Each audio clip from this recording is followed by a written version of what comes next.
Hello everyone, Learn Geography with Changhomitra চেনেললৈ সকলোকে স্বাগতম জনাইছো। আজি ক্লাছত আপোনালোকৰ লগত শেয়াৰ কৰিব লৈছো অসমৰ জিলাসমূহৰ যে সিৰিজ আমাৰ চেনেলত চলি আছে তাৰে আজি তৃতীয়খন ডিস্ট্ৰিক্ট আৰু এই ডিস্ট্ৰিক্টখন হৈছে গোলাঘাট জিলা। গতিকে আহক দেৰি নকৰি মেইন ভিডিওটো ষ্টাৰ্ট কৰো। আজিৰ ভিডিওটো গোলাঘাট জিলাখনৰ বিৱৰণ দিয়াৰ লগতে শেষত 10টা MCQ শেয়াৰ কৰা হৈছে। গতিকে ভিডিওটো স্কিপ নকৰি সকলোৱে শেষলৈকে চাব। 1987 চনত গোলাঘাট জিলা গঠন হৈছিল। ধনশিৰি নদীৰ পাৰত গোলাঘাট জিলা অৱস্থিত। গোলাঘাট জিলা শিৱসাগৰ জিলাৰ পৰা বিভক্ত হৈ গঠন কৰা হৈছে। গোলাঘাট জিলাৰ এটা অন্যতম স্থান হৈছে কাজিৰঙা ৰাষ্ট্ৰীয় উদ্যান, যি এশিঙীয়া গড়ৰ বাবে বিখ্যাত। গোলাঘাট জিলাৰ অন্য এখন বিখ্যাত স্থান হৈছে নেঘেৰিটিং শিৱদৌল, যি দৌল আহোম স্বৰ্গদেউ ৰাজেশ্বৰ সিংহই নিৰ্মাণ কৰিছিল আৰু এই দৌল দেৰগাঁৱত অৱস্থিত।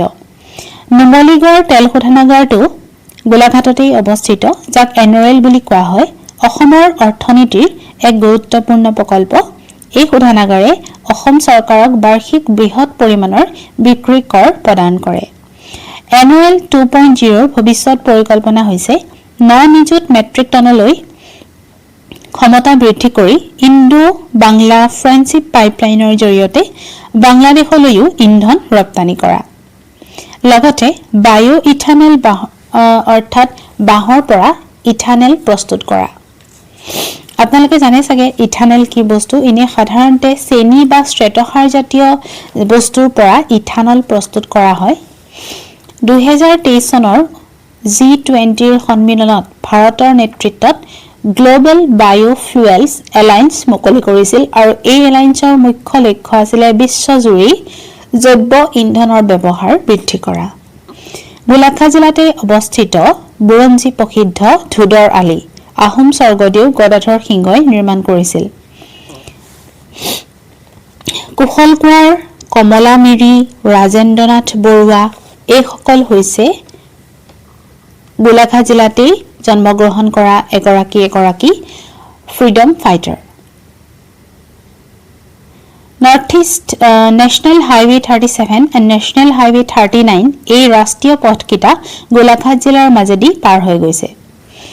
গৰমপানী হৈছে গোলাঘাট জিলাত অৱস্থিত এখন অন্যতম স্থান। গৰমপানী ৱাইল্ড লাইফ চেঞ্চুৰী প্ৰাকৃতিক গৰম পানীৰ উৎসৰ বাবে বিখ্যাত অসমৰ অন্যতম পুৰণি অভয়াৰণ্য। দেওপাহাৰ এ ফেমাছ আৰ্কলজিকেল সাইট। এই দেওপাহাৰ ভগ্নাৱশেষ পালা বংশৰ সময়ত নিৰ্মাণ কৰা হৈছিল। এই স্থান গোলাঘাট জিলাৰ নুমলীগড়ত অৱস্থিত। দেওপাহাৰ ভগ্নাৱশেষ বৰ্তমান ভাৰতীয় পুৰাতত্ত্ব জৰীপ বিভাগে সংৰক্ষিত কৰি ৰাখিছে। এই দেওপাহাৰ মন্দিৰ ভাগ পঞ্চায়তন শৈলীৰে নিৰ্মাণ কৰা হৈছে। পঞ্চায়তন শৈলী মানে মই লিখি থৈছো যে পঞ্চায়তন শৈলী মানে হৈছে মন্দিৰ ভাগ, যিভাগ মূল মন্দিৰ সেইভাগ মাজত থাকে আৰু ইয়াৰ চাৰিটা কোণত চাৰিটা সহযোগী মন্দিৰ থাকে। গতিকে নেঘেৰিটিং শিৱ মন্দিৰ ভাগো পঞ্চায়তন শৈলীৰে নিৰ্মাণ কৰাৰ বাবে ইয়াৰে যিটো মূল মন্দিৰ সেইটো শিৱ মন্দিৰ হয়, যিটো মাজত অৱস্থিত আৰু ইয়াৰ চাৰিওফালে বিষ্ণু, গণেশ, সূৰ্য আৰু দুৰ্গা দেৱীৰ মন্দিৰ অৱস্থিত। গোলাঘাট জিলাত অৱস্থিত বিখ্যাত নামঘৰ হৈছে আঠখেলীয়া নামঘৰ। 1681 চনত আহোম স্বৰ্গদেউ গদাধৰ সিংহই গোলাঘাটৰ বচা গাঁৱত এই নামঘৰ নিৰ্মাণ কৰিছিল। বীৰাংগনা সাধিনী কলাক্ষেত্ৰ চুতীয়া ৰাজবংশৰ শেষৰ ৰাণী সতী সাধিনীৰ স্মৃতি সৌধ হিচাপে অসম চৰকাৰে এই কলাক্ষেত্ৰ গোলাঘাট জিলাত নিৰ্মাণ কৰিছিল।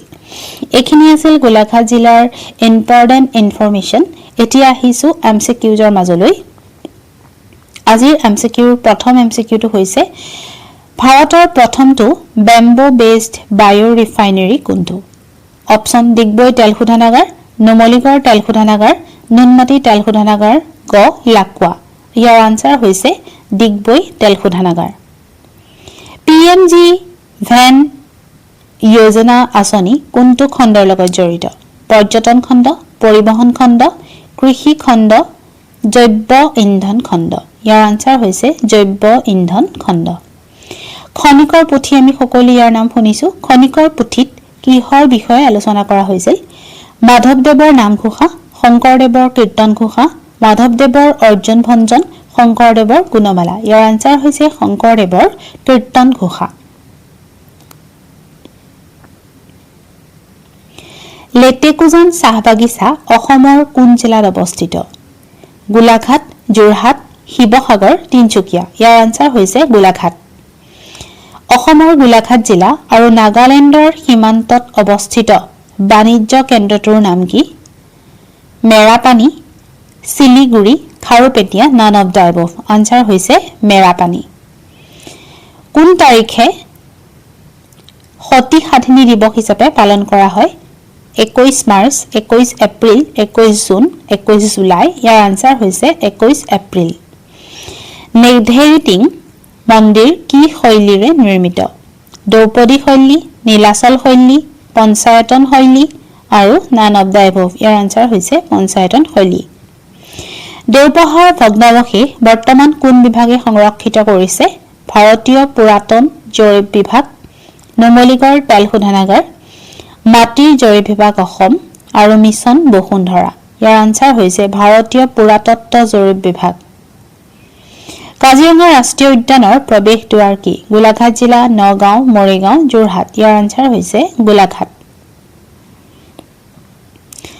যোৰহাট আৰু গোলাঘাট জিলাৰ সীমা নিৰ্ধাৰণ কৰা নদীখনৰ নাম কি ধনশিৰি কাকডংকা দয়াং আৰু ডিক্ৰং ইয়াৰ আনসাৰ হৈছে কাকডংকা আই হোপ আপোনালোকে আজিৰ ভিডিওটোৰ পৰা যথেষ্ট উপকৃত হ'ব আৰু এই ধৰণৰ ভিডিও পাই থাকিবলৈ বা আমাৰ এই সিৰিজটোৰ লগত জড়িত হ'বলৈ চেনেলটো সাবস্ক্ৰাইব কৰি বেল আইকনটো প্ৰেছ কৰি ল'ব যাতে আহিবলগীয়া সিৰিজৰ নটিফিকেশন আপোনালোকে সোনকালে পায় থ্যাংক ইউ